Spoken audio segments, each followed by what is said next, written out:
My fellow Ambazonians, this is Dr. CHO AYABA. Yesterday, I announced an outing for tomorrow, and I have thought otherwise because some of the things that I want to say does not merit a formal outing for a speech to the Ambazonian people because they are analytical.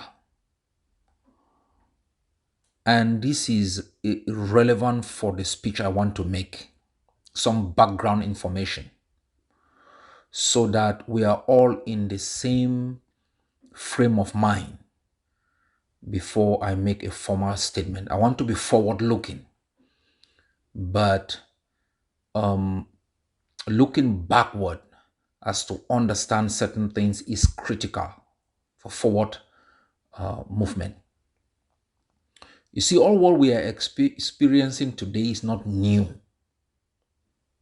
It's not new. We have been experiencing this since 1995. Simply, it was in another context. After AAC 2, the standing committee of the two AACs was transformed into what you call the SCPC, with an executive organ called the SCNC. The SCNC, though an executive organ of the SCPC, became the main functional body because the SCPC was supposed to function almost like the General Assembly of the Ambazonian people. But the SCNC took over that responsibilities to simply function like the people and both like the executive organ, and made itself the legitimate body because it transformed from both conferences that were heavily attended. The SCNC was, the SCPC became, it was supposed to be a representative body that included all other movements, including SCAM, what they call the Southern Cameroon Restoration Movement, the SCYL, the Free West Cameroon Movement, and any civil society organization that subscribed to the outcome that was brought forth by the London Communique. London Communique, to remind those who are hearing of it for the first time, the London Communique terminated the reasonable time given La République to renegotiate the creation of a federal system. The London Communique said that period of grace given La République is over, and we were moving to enlarge the council and transform it into the Constituent Assembly, then restore our independence.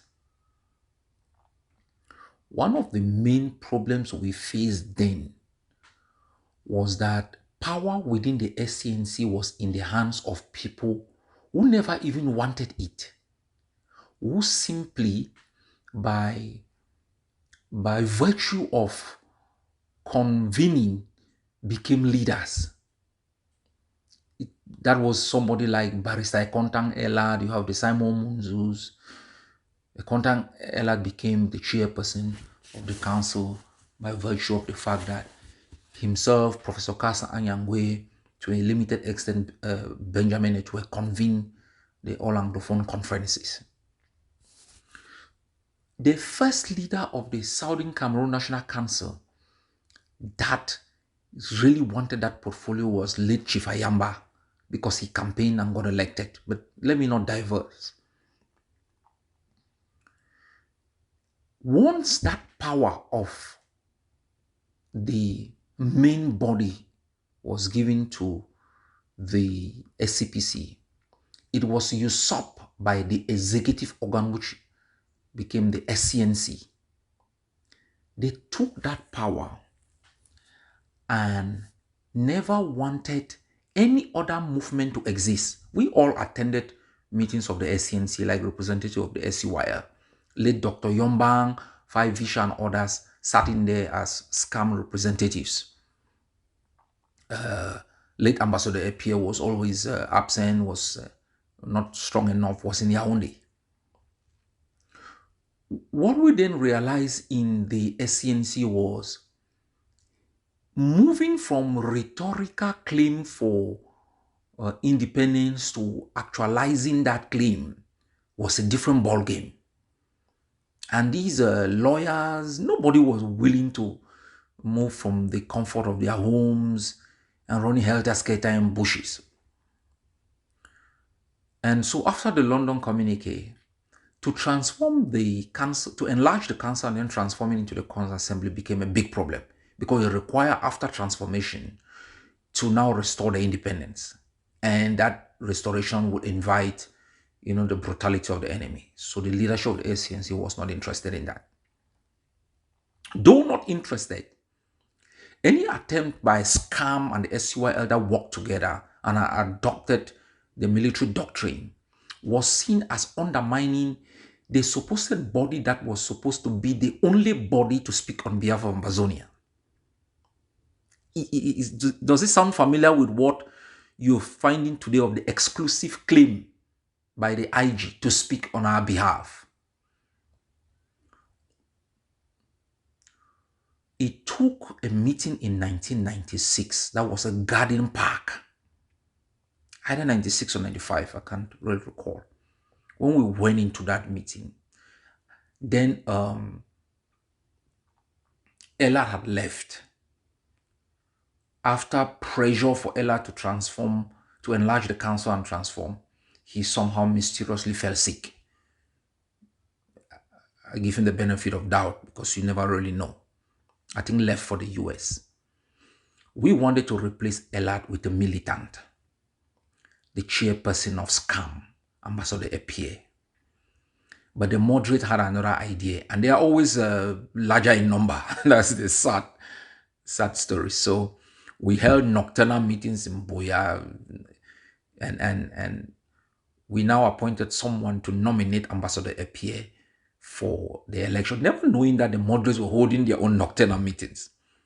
When we met in Boya the next day, they brought in Ambassador Fossong. He got overwhelming majority and became the chairperson. Another moderate, afraid of war of reality, had taken over.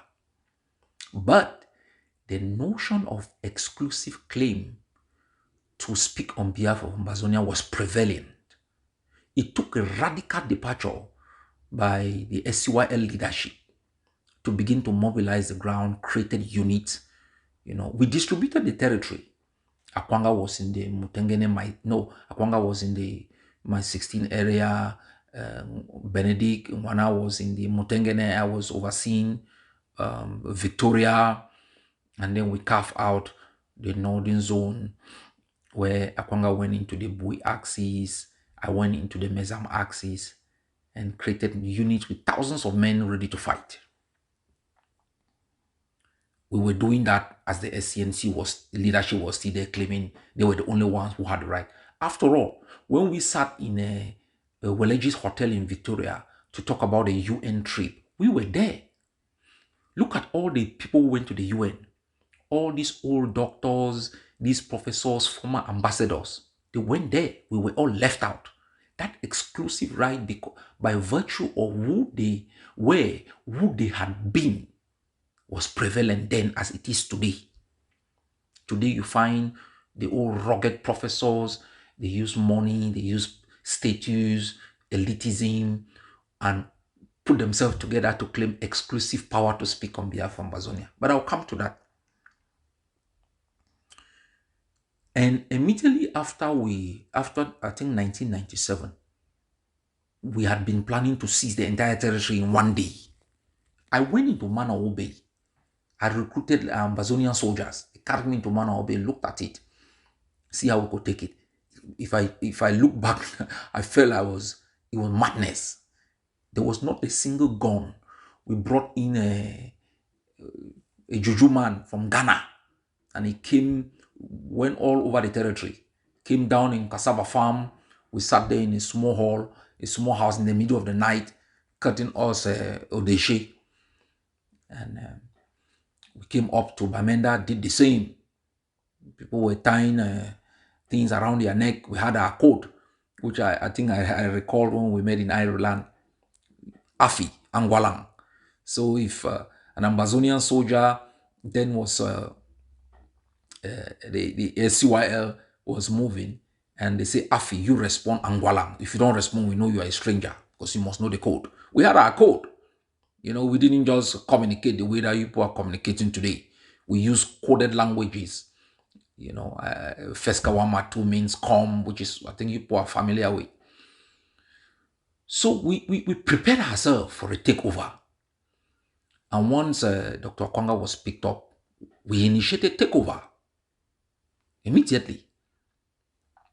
I was at Mutengene going up with our team when I heard our forces had taken over. When news came that news made me in Bamena, Dr. Kwanga had been picked up. So I went down to get Ben and others. And we were going up to fight. No gun. We knew we would take it from them. But that is for historians.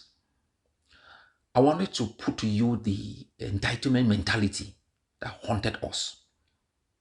When Kwanga was picked up, all of these guys vanished. They disappeared. Some went into the woods. I came back to Victoria after being haunted.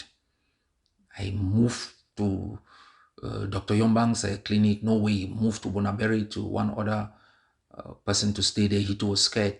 I moved down back to Victoria and moved from cassava farming to gardens, where I stayed underground, changed my identity. From there, we started rebuilding. I and Justice Ebong would drive to Douala every week for a meeting at Pa Yombang's home, and then we moved to Pa Feko's home every week.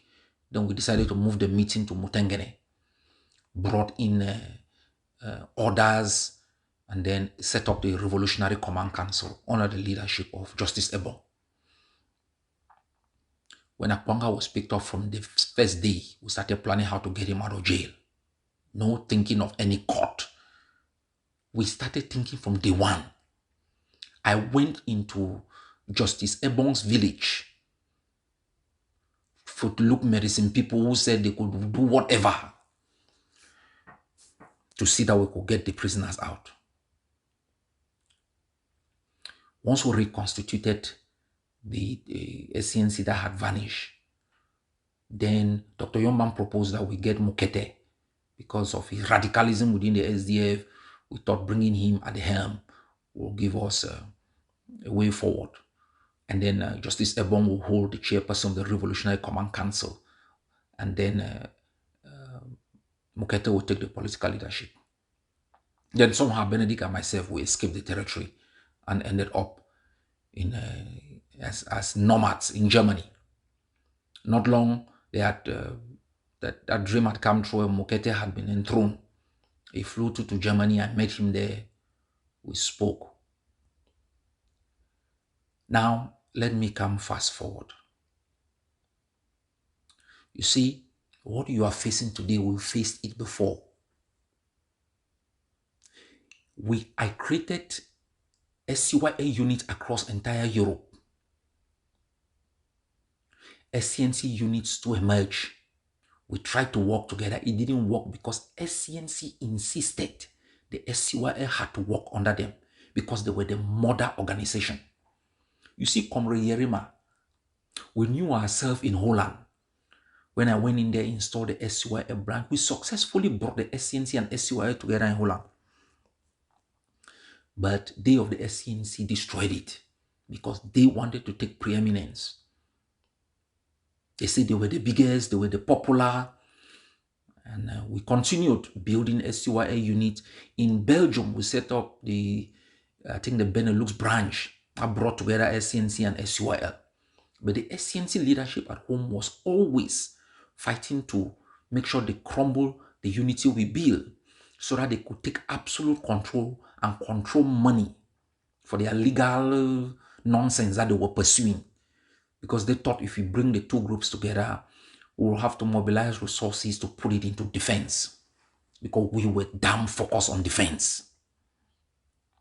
They destroyed every initiative, set up satellite of SCNC all over. and traveled, doing nonsense that they were doing. Now, let me come to exactly what I'm trying to explain to you. And I said it this morning in my defense group after listening to a nauseating audio of someone deriding and attacking Sako. Sako had no bed, he had no whatever. Let me tell you people something, and this is very important for you to know. Sako Ikome was an object for people who had real power. Sisiku Ayuktabe was an object for people who had real power. These two men had no power. Sisiku, let me start with Sisiku.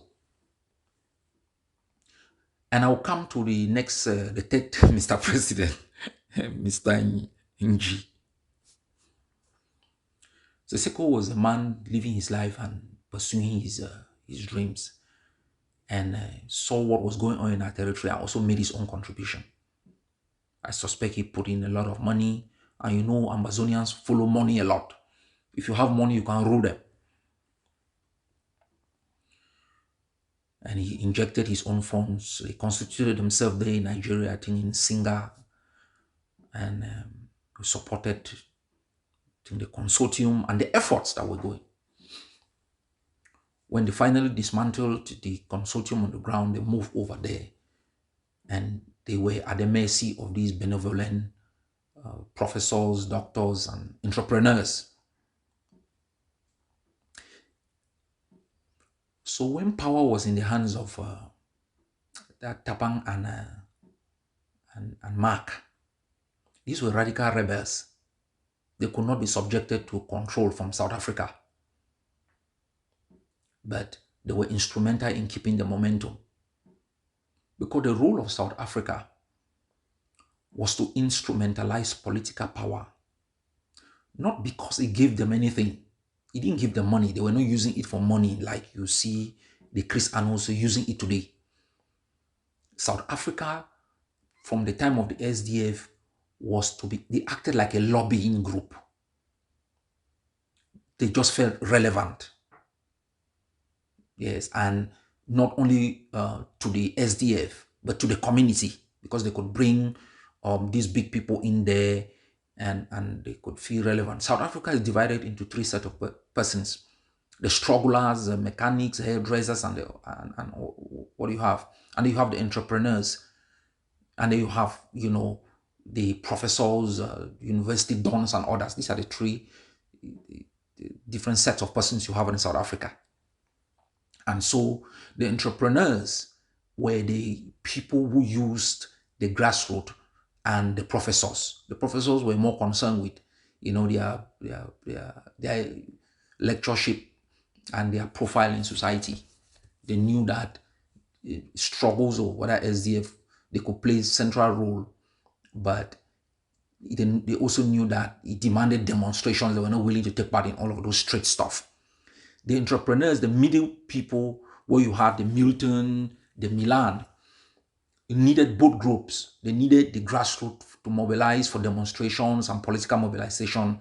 They needed the professors also for purposes of profiling and status and whatever. They were their peers, so they met together. Let me bring you back. So when power was in the hands of these two radicals, it was not easy to instrumentalize. Once the Tasang entered Nigeria, you know, they weren't as strong as they were when they were on the ground, because we had also just, you know, been making some inroads. And South Africa decided it was important to bring everyone together, and the aim was to bring support and power back into the hands of the Tasang, the Yambes, and others. Then Sisiku was not even part of the calculus. Unfortunately, we could not be in that setup. for reasons I have explained before. Once Nigeria came, Tasang and Yambe emerged and were pushing things forward, but we were also very still aggressive because the language coming in from the Skakov time was not really palatable with respect to the brutality that we had seen on the ground. That is how, the mechanism to make Skakov relevant and more relevant than the Hague of C and you had the SCYL started gradually emerging. So what happened was they looked for people who could defeat what they considered our strength, communication. They brought in Bo Herbert. Didn't work. Larry Ayon, it didn't work. Then I went now and hijacked Sisiku. Did Sisiku apply for anything? No. Did Sisiku say he wanted to become anything? No. Was he even there? No. They needed a poster boy to use. That is why I see Sisiku and Saku as victims. They needed a poster boy to use. Once they got their poster boy, it was not easy to use Tasang because Tasang had gotten real political power from the ground. And he saw people people who had no grassroots following, grassroots support, trying to, teleguide things. So, but he is not somebody who also stands his ground or critically make analysis and make his point. So he just sat there and was watching. Fortunately, the Skapak angle came in. So when the interim government was formed, and this is the basis of all of this background information I'm giving you. This information I'm giving you is to be able to make you understand who are the people making the problems and what we can do about it. What we can do about it, I will say it when I make my public address. Once the interim government was set up, it was greeted with euphoria. The architect took the euphoria for support. Of course, they had support. But not to the extent that they claimed. Because if social media is the barometer you use in measuring your support, and then you'll be shocked that Hillary Clinton lost the election, and then you understand why Trump is angry that he lost. So they thought they had the support, and the reservations of Tasang were irrelevant. That of the Ayabas and Akwanga were also irrelevant. Tasang became powerless, but God gave Tasang an axis, the Treasury, under Skapak in Boston. Now, all the others knew that Sisiku was under the influence of South Africa. So how do you regulate Sisiku? How do you restrain him? Tasang used the Treasury to restrain Sisiku.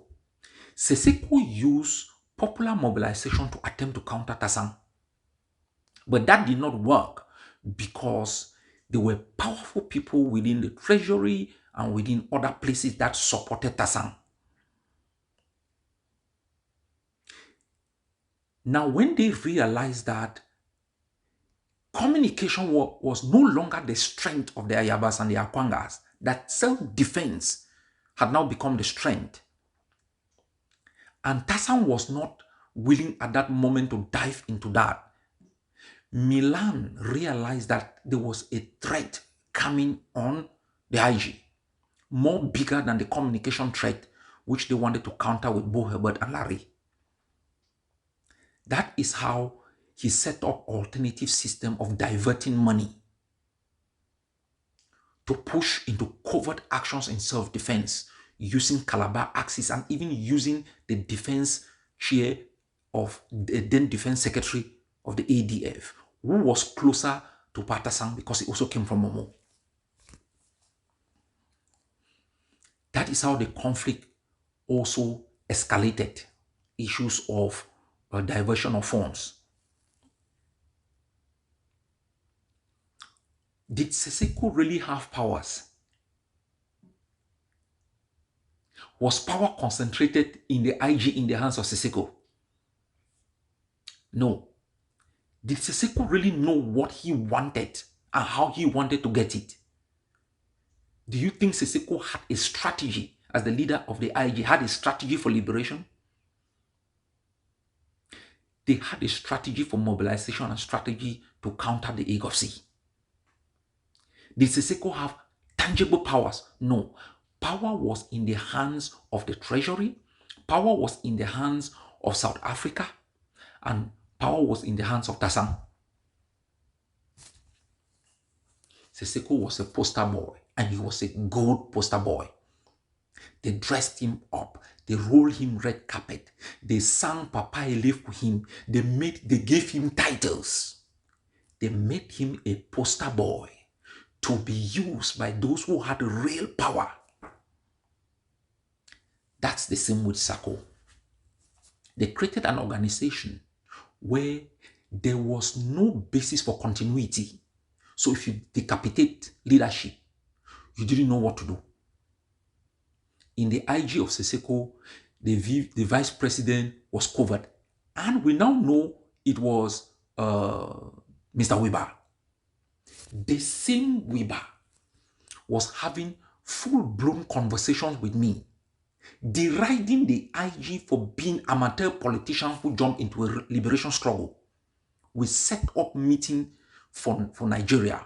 I'd bought a flight, traveled to London to travel to go and meet him on the same day that we heard Sisiku was picked up. I never knew he was the XXX. It is just 3 weeks ago I confirmed listening to an audio by Sisiku. I'd heard about it in gossip, but I don't take gossip for facts. I want you to be patient with this analysis so that you understand a couple of things, a couple of statements that I will make.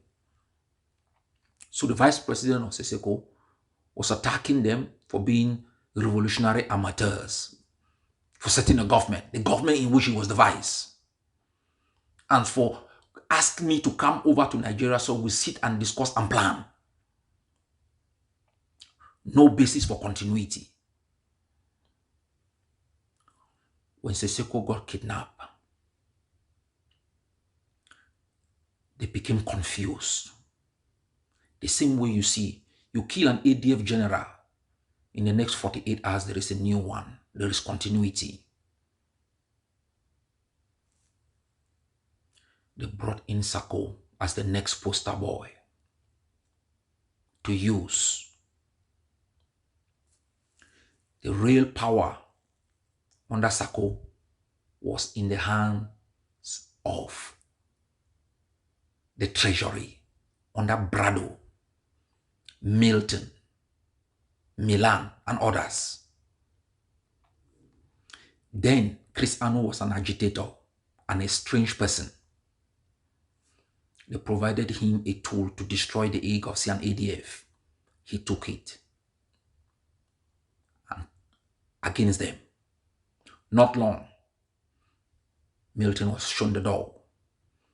Milan shown the door. Brado shown the door. Chris Anu elevated, SCBC abandoned. Sako, the poster tool boy, still had no power. They created cartels. Power now under Sako was in the hands of the Momo Cartel, the Bui Cartel, the Mezam Cartel, the Fako Cartel, the Lebialem Cartel. Sako had no powers. He had limited influence in Fako through the network he created there. Sako was what? A poster boy, the president to be used to deceive Ambazonians to mobilize money for the interest of the cartel. Sako had no national agenda.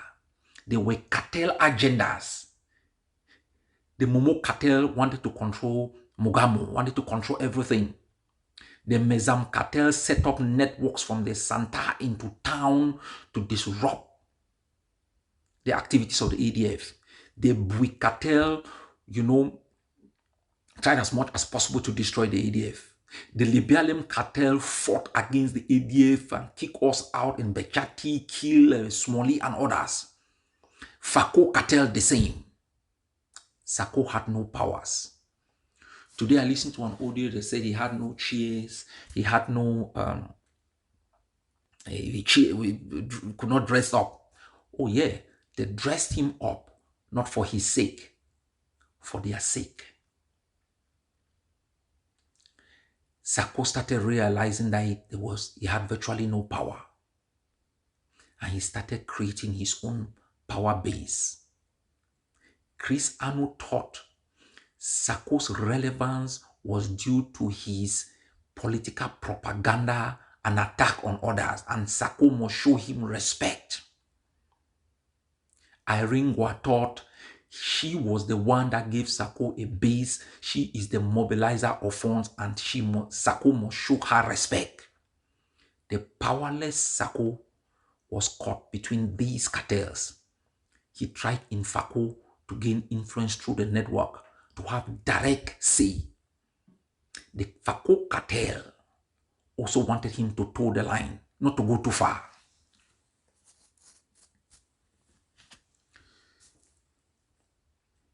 The cartel has come to the conclusion that the puppet they created was now irrelevant and has stretched too far. They've brought in another poster boy, Mr. Nji.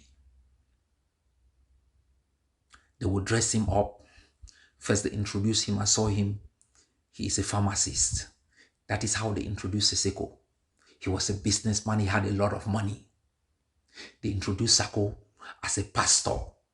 All of these accolades are easy to use to deceive Ambazonians. Businessman, money.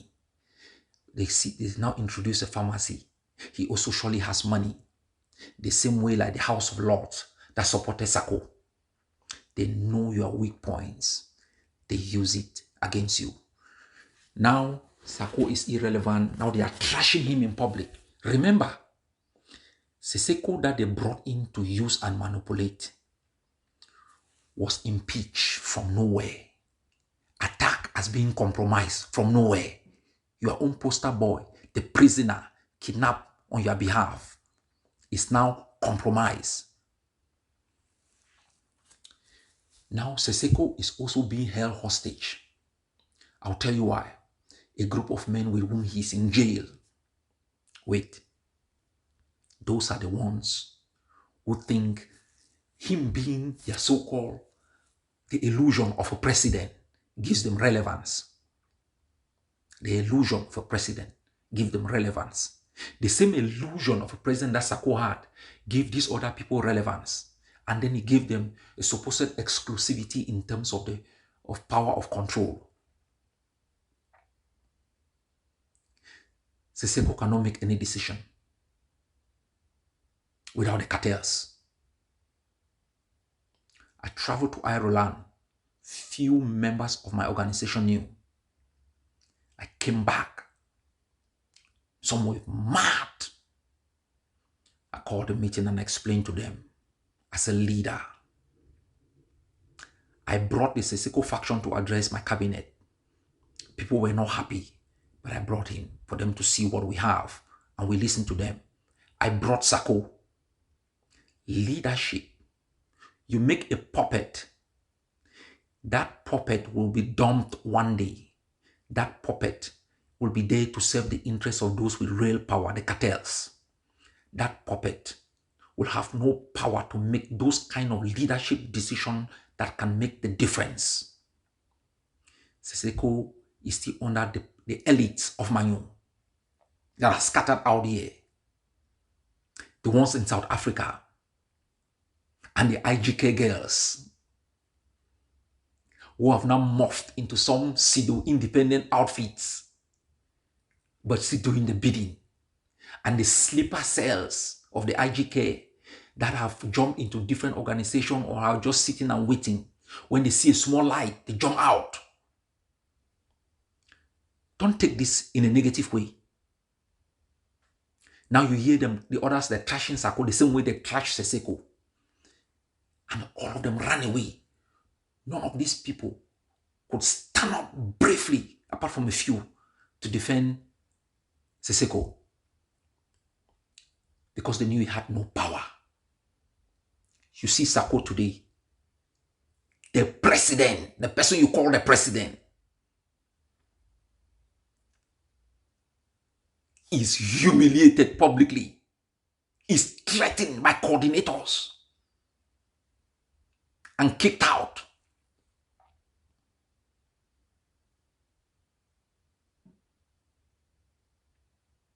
When you see all of these things, you ask yourself, where does real power in the IG lie? It's not in these men. They are victims. But the reason why they are mad with Sako, they thought they could use Sako, never knowing that the boy was a champion, was a man of the underworld. He used them. He used them. They have brought another puppet for you to begin to sing. My people, for a leader in a revolution, in a liberation struggle to succeed, that leader must have real power. Real power. Power to influence. Cannot be a puppet handpicked and put in there as a poster, dressed up, rolled carpets for that person to be used. That leader will be dumped the day he pushes out those that have real power. You can give the IG 200 million. They are going nowhere. They don't control any force. Sako has never controlled a force. Sisiku never, will never. Forces are controlled by the cartels. Those forces don't even fight for those cartels. The forces too are using the cartels. You think the forces in Mezam that are under their cartel really take command from them? They command them in exchange for money. You think the forces in Fako under the cartel, they are controlled? No, the forces control them in exchange for money, and they pay the money for loyalty. You will see them come and put weapons. Oh, we pay our allegiance to the interim government in exchange for money. You want to see that kind of nonsense in the ADF? You want to hear the ADF is a force that fights for the state, not to be used by the president of the AGOVC to show up his own political credentials. He must do that through policy, through practice, through his communication. You cannot use the ADF to want to show up the credentials of AYABA. That would be absolute madness. So they go in here, they run around. You don't create, you cannot control. They will use you. The forces are not stupid. The forces see that you are using them for posture, to mobilize money. You listen to the audio of the other bush elephant in Lebialem, Fi Masha. They tried to use him for political posture. He in turn used them. They're going around, some gathered money sent to no pity, to mention their names. The forces are becoming wiser. If you cannot create a force, train it, arm it, and provide leverage, you are wasting your time. And Ambazonians, listen carefully. You can spend the next 20 years playing this game. You will not only be on the same spot, you will be going backward. And to the forces on the ground, you will lose your life for nothing. These people in the so-called IG, they say they are a government. Allow them to govern Ambazonia. Don't waste your time, your energy, gathering yourself in a small group and say, you know, from today our allegiance goes to... These people have no power. They don't even have the monies to give you. They will frustrate you. They don't even know who you are. You are a puppet. all this international humiliation that they are giving Ambazonia, they will pay a price. But all those coming out today and shouting Sako, all these are the real criminals. They are the real criminals. All those coming out, oh, Sisiku, oh, this, they are using him. They are the real criminals. The cartels in South Africa and all of these running around using the name of Sisiku for political legitimacy. Some of those women who try to disrupt our meetings, they are on Facebook. We know them. Ambazonians, you have gotten what they call international humiliation. Ridiculed. Ridiculed. One country still to emerge. 3 presidents. None with the power to do anything. There will be the 4th if you don't stop. Don't get me wrong. These people are Ambazonians.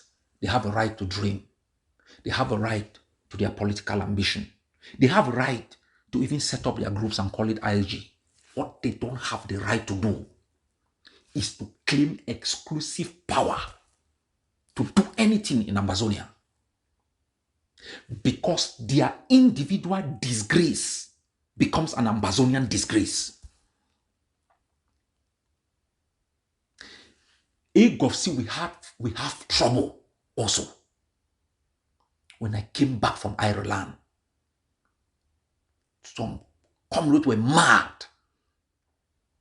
I immediately set up a global to explain myself to AGOFC's first, my constituency.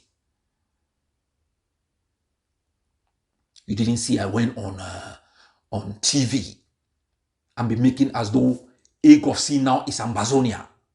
AGOFC is an instrument for the realization of Ambazonia.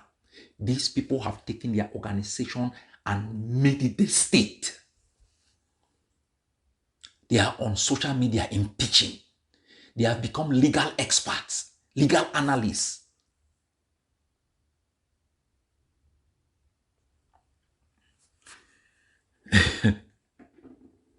You are joking. They've caused the death of so many people with the creation of the IG. International humiliation. They have enabled crimes against humanity, enablers of genocide. They continue through falsehood and manipulation to intoxicate, to derail, that leads to continuous imprisonment, death of our people. Swindled millions. It is not Sako. They are the cartels who brought in Sako to use as their poster child for legitimacy. He has instead dealt with them. I asked Mr. Nji, whoever he is, please go back into your practice and do good to humanity. Do more research. Find out how you can create more drugs to treat diseases. Protect the integrity of your family. Don't bring them hardship and international disgrace. If you want to contribute to propagating the idea of our state, you can do so, but don't allow yourself to be used. As for Dr. Sako, this is what I tell you. Whether you are guilty of the crimes as charged or not, whether you are guilty of all the accusations of embezzlement or not, I ask these rhetorical questions as a legal mind. I don't use people's demise for political advantages. Otherwise, I'll declare you guilty. Dr. Sako, if you want to lead, have real powers so that you can make tough decisions, so that you should not be threatened. Do you have something to offer? Do you have a national liberation strategy? You don't have. Do you need to be leader of some interim government? No, you don't need to. Go back to your common sense. Do political education. Sisiku, is he having any real political power to liberate? He doesn't. Is Sisiku a stakeholder? He is. Sisiku as an individual is a stakeholder. He is a victim sitting in jail and can use that power to do good. Can he do good as some leader of any IG? No. Is the IG a stakeholder? Is irrelevant. IG is totally irrelevant. IGK, totally irrelevant. Sisiku is a stakeholder, IGK is not. The IG of Sako is a stakeholder, negative stakeholder. Sako is not. Has virtually no power, no influence. The IG of Sako has influence in a very negative way. It can thwart events. That is why he's a stakeholder. I make no prescription. I do this analysis so you are informed. Don't fool yourself. The enemy is using this against us. The enemy is using this massively against us. And maybe these people don't even know. They don't know. Some of them who have been infiltrated, they know that they are doing the bidding. Because if you have your press secretary who is now working for the regime, you have generals who now work for the regime. They had been in plan for a long period of time that you never knew. And they fuel all of these utopia for the interest of Yaoundé. The IG is a national disgrace. It should be banished from Ambazonia the same way the Ba'ath Party of Saddam Hussein was. The same way the CPDM should be banished. These people should form movements, take over real leadership. Let us sit together and work a solution for our country. The time for accountability will come. I don't want to hold anybody hostage now because I don't have the power to do that. But you think we're going to forgive the people who betrayed our Calabar or the people who caused the killing of our Bui citizens? We will not. But can we use that now to stop collaboration and working together to end La Republic's nightmare? No, I will not. Do you think when I met with Dr. Akwanga, I didn't think of all the feuds, but we never uttered a word about it? Because greater tragedy is in front. But there will be a day we will sit together and review those things. God bless Amazonia. I will address you people later on this week. Looking forward.